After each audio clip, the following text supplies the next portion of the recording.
Should go ahead and get started, Brent. Yep, sounds good. All right. So hello and welcome to our Behavioral Health Connect event, Shield Up, Enhancing Your Cybersecurity. This event is obviously hosted by Behavioral Health Connect. We are a project that is through Metastar, and we're partnering with DHS. My name is Courtney. I'm a project specialist. This event is going to be presented by myself and then my colleague Brent, who is also a project specialist. So we will hop into this next slide. So a quick introduction on us. Our goal is to assist Wisconsin Medicaid enrolled behavioral health providers and organizations to implement, optimize, and improve care through the use of health information technology. You'll notice our graphic to the right provides a bit of an overview about how our project functions. We offer one-on-one support as well as self-directed IT support through the BH Connect community. All of our presentations and resources get directly uploaded and are accessible inside of our BH Connect community. We will offer resources on EHR, security risk, patient engagement, and quality improvement. And if you guys want to go to that website whenever, you can find some resources already in there and things that are useful for behavioral health organizations.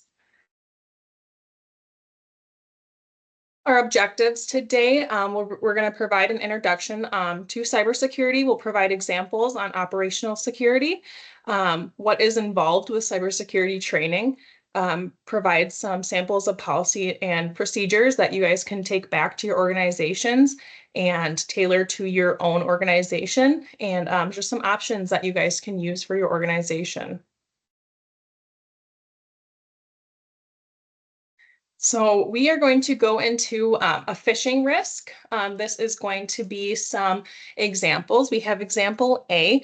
We want you to look at both example A and example B and decide on your own. You can put it in the comments if you feel, but which example is a phishing risk. And then we will circle back to it throughout the training and go over which one is which. So example A, the subject is urgent account security alert. Dear Courtney, we have detected suspicious activity on your bank account. To ensure your security, call the customer support number at 800-555-1212 to talk with a representative. Thank you for your attention to this matter. Sincerely, 123 Bank Your Way. Example B, we have the same subject. Dear Courtney, we have detected a suspicious activity on your bank account. To ensure your account, please click the link below and verify your details. We have the login box, and then thank you for your cooperation. Sincerely, 123 Bank Your Way. So just take a few seconds to look at each of those and decide which one of those you believe is the phishing risk.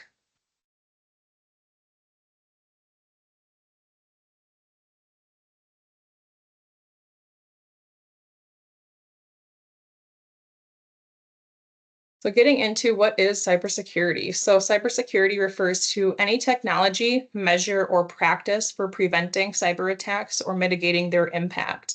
This aims to protect individuals and organization systems, applications, computing devices, sensitive data, and financial assets. This protects critical systems and networks from digital attacks. It protects against computer viruses, sophisticated ransomware attacks, and other digital threats. This is essential for safeguarding our digital world. It ensures confidentiality, integrity, and availability of information. Cyber breaches, are you at risk? Short answer, yes. Cybersecurity threats and attacks can affect individuals, businesses, and organizations.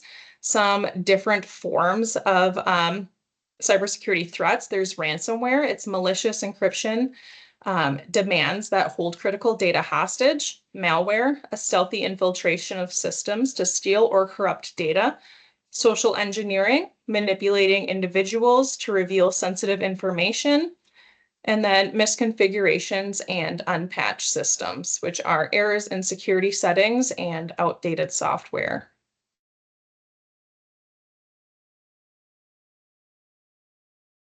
So some proactive measures are always essential to protect against cyber threats. Some proactive measures can just be enacting basic security measures, regular network monitoring, and conducting cybersecurity trainings to educate your entire organization.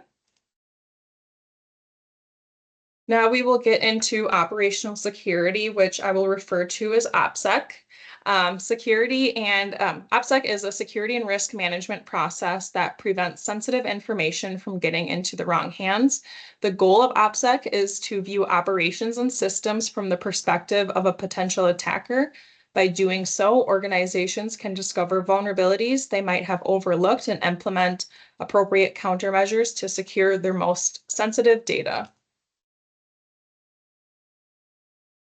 So, OPSEC basics that organizations can start with are appointing a security officer who is responsible for the development and delivery of ongoing security training. It is important to break down these responsibilities and tasks of the officer and to prepare for security incidents. In addition, to keep in mind is employee access to organizational technology, and then understanding the heavy importance of updating software and systems. Like we stated in the previous slide, outdated software can have those misconfigurations and unpatched systems, and this can make a breach more likely or accessible. Lastly, always having a data backup in case of a breach. Key aspects would be risk management. OPSEC involves assessing security risks and spotting vulnerabilities that a typical data security approach might miss. Behavior monitoring, analyzing actions and behaviors to identify potential risks. Social media monitoring, keeping an eye out on public posts that inadvertently reveal sensitive information. And security best practices, implementing effective security measures across technical and non-technical processes. Preventing inadvertent exposure, ensuring classified or sensitive data remains confidential, and understanding impact, knowing the consequences if sensitive information is compromised, and planning an appropriate response. And then Brent is going to take it over from here. All right. Thanks everybody for attending today, and thanks Courtney for leading into all this information.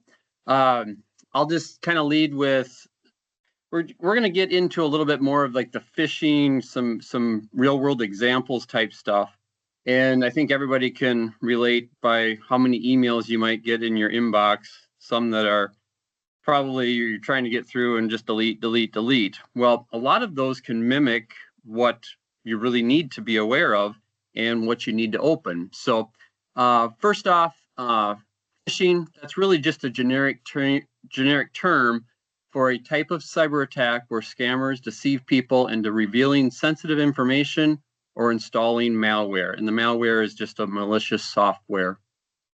A couple of specific examples of phishing. One is smishing or SMS phishing. It's a cybercrime that uses text messages. So you'll receive a message, they'll ask for some information within that. And if you reply, they get your information, and then they've got the opportunity to get into your bank account, credit card information, those login credentials. A newer one, and this is becoming a little bit more apparent with the artificial intelligence community, is vishing, where it can be deceptively perceived as someone's voice. They can actually make a recording, and with that recording, they can ask for demands. They can actually log into items using that mimicked voice. Just a little bit more on these examples. With these, they are meant to, the attacker is meant to infiltrate through opportunities, and these are really going to mimic what is your normal everyday life. And that's where we're going to talk about some preventative aspects coming up that we can address these. So specifically talking about compromising emails, a statistic that I found was, it's called the BEC, by the FBI. It's business email compromise.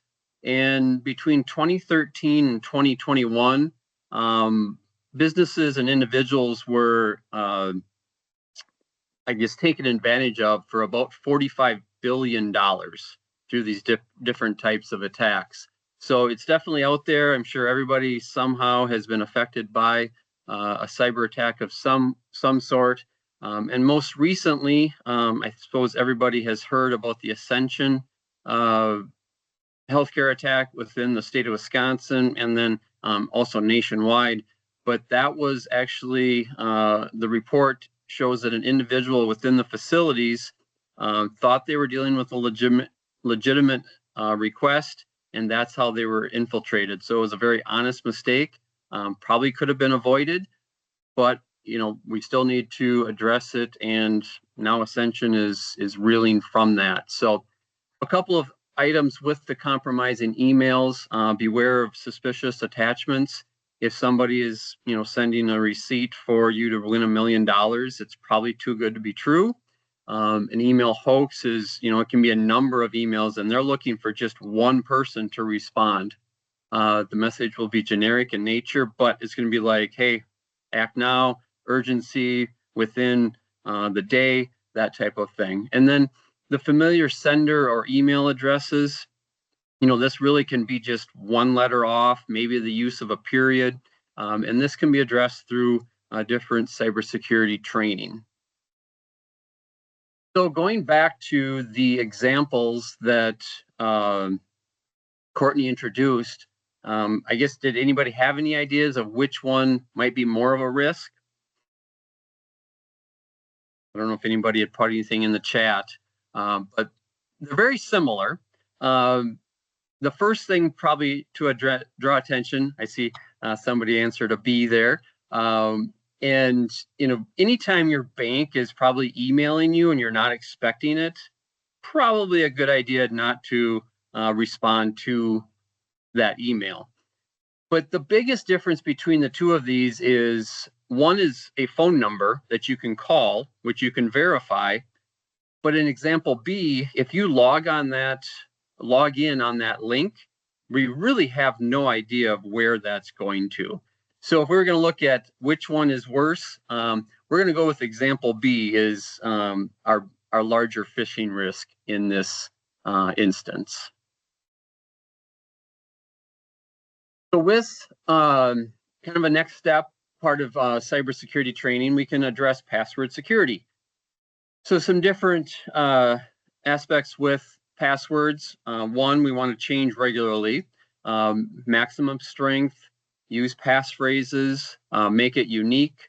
Storing login password information. This can be that Post-it note that's posted underneath your desk that you can grab onto, especially when you get that dreaded reminder that your password's about to expire and you have to change it. Who waits till the last possible minute to do that? But once you change that, then we want to make sure that we're not storing in a place where it can be accessed. A couple of advanced levels. We have two-factor authentication, 2FA, also referred to, if applicable, if your organization has that applied. A recovery process. So what if you forget your password? And the multi-step verification system that can be like the two-factor authentication, but the other part is if you forget your password, and for example, if you have a help desk within your organization, if you call in to that help desk, how do they verify to make sure that you're actually who is calling? And that's another way a cyber attacker can infiltrate your organization, is through different ways of help desks or call center or requesting services that way. An interesting point that I found out about with the two-factor authentication, they have what is called the man-in-the-middle attack, which is an authentication type attack where someone gets your information, but the fallback is that you're supposed to have a recovery word or a password or a code that you have to enter in, well, they can actually access that now also through different means. So we really got to be careful to make sure that we are at a legitimate website or login before we're giving away any of your information. Just a kind of a comical thing that came up with some of our research was these are, well, this list is the top 7 passwords that are being used. So if we're seeing them here, we know that hackers can get into them that way. But just what people use, and that's where organizations can set up the maximum strength needs for when an employee or a colleague makes their password. So really, that's a big X on all of those. Let's make them a little bit more difficult than all the same number. Some security awareness training that we'll touch on. We're going to outline the procedures of a security training program. So, initially when somebody is hired, that initial training should be mandatory if it already isn't, and it needs to be documented. There needs to be a way of recording that and actually being able to refer back to that. Ongoing training can be in response to environmental or operational changes. This would be an instance of if you're changing your EHR and it requires different passwords, logins, all of that, then your employees should be trained on that new procedure. Routine security reminders regularly. This may be a monthly email from your security officer with an example of phishing, and either you have to identify it or made aware of it so that people are up to date on what can be in their email box or sent to them through text messaging. And then the periodic training concerning prevention, detection, containment, and eradication of malicious software. This is also going to be coming through whether it's your IT or your security officer. So what we have now is we actually have a sample policy that we're going to kind of touch on and look at. And this refers specifically to security awareness training and reminders. And I want to draw attention. So this is a policy and procedure.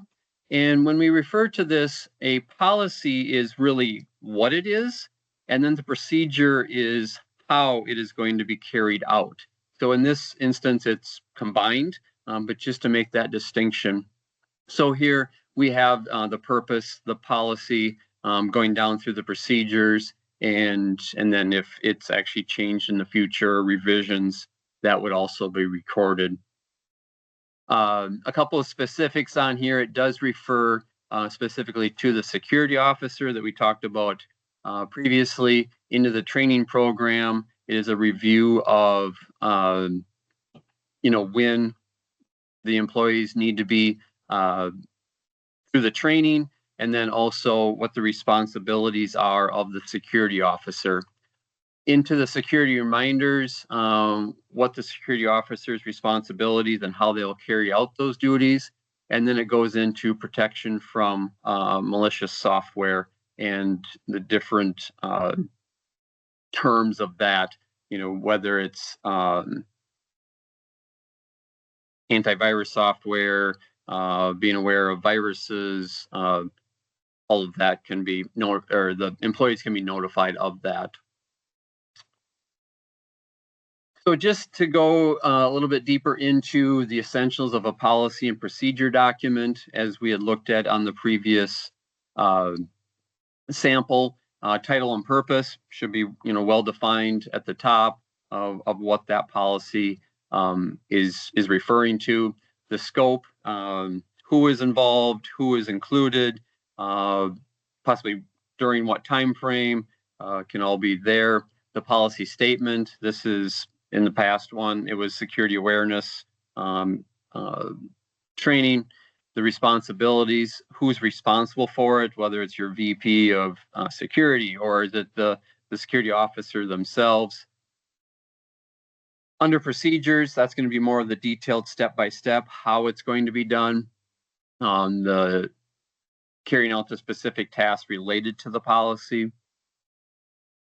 Under definitions, if you need to spell out certain items, making sure that acronyms are spelled out, and if there's any confusing or ambiguous terms, make sure that those are clear to whoever would be reading those. References, this could be, citing relevant laws, HIPAA, does this apply to that? That may be referenced within that. State policies, anything within your organization that would need to be referred back to. Approval and review process, what is the review? Should it be annually? Should it be every 6 months? Should it be based on a new informational technology implementation? And the effective date, when it was effective, or when it became effective, and then in the appendices, which would be, if they're a reference to a template that can be included in there, especially if it's digitally, you can have that link right within the form itself. So next steps, kind of based off of what Courtney and I presented today, policies and procedures are important, and hopefully your organization has a well-organized catalog of those, of what they pertain to. So make sure you can bring this back to your organization. Maybe there's something that's kind of reminded you today that you can be doing, and that would be great. Just even a periodic reminder of sending out what a phishing email might be to your employees. Logging into the online community to utilize resources and network. This is our BH Connect community that Courtney referred to. On there, we have a plethora of information related to especially security risk assessment within that, policies and procedures, and also kind of what you need to be aware of as far as making sure your employees are well versed on the cybersecurity risks that we all have. You can contact us to start an SRA. Around the SRA, some pre-work that we recommend and really is essential to going through the whole process is a review of your policies and procedures. Are they up to date, and do they cover what needs to be covered for your organization? And then we'll send a follow-up email today with links and ability to access, like the sample policy and procedure, something you can reference for your organization and go through the different steps to get your cybersecurity training up to date. So with that, we would open it up to any questions you may have. I don't know if there was anything in the chat. Sorry to interrupt. If anyone is hopping off, if you could briefly just enter in the chat what organization you are from, that just helps us with understanding where our touches are around the state, and who we are connecting with. And like Brent said, we are open for questions.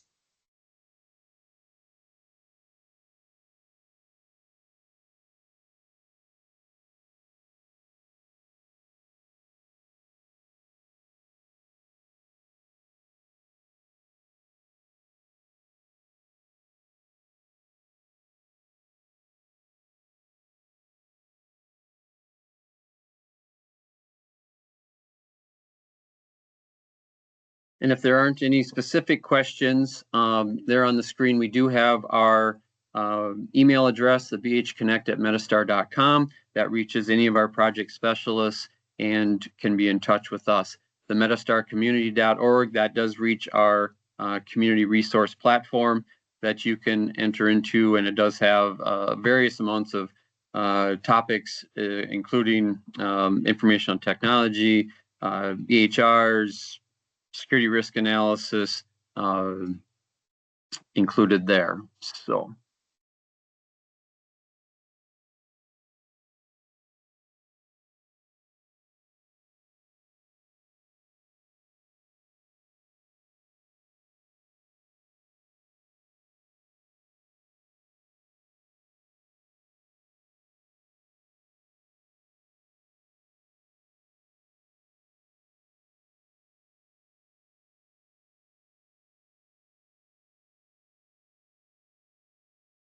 All Okay. right, well, if there's no questions, thank you again for attending, and please feel free to go to our community, join our community, and you can always check our events tab, even if you don't want to register in the community, but you can always see what presentations we have coming up in the future.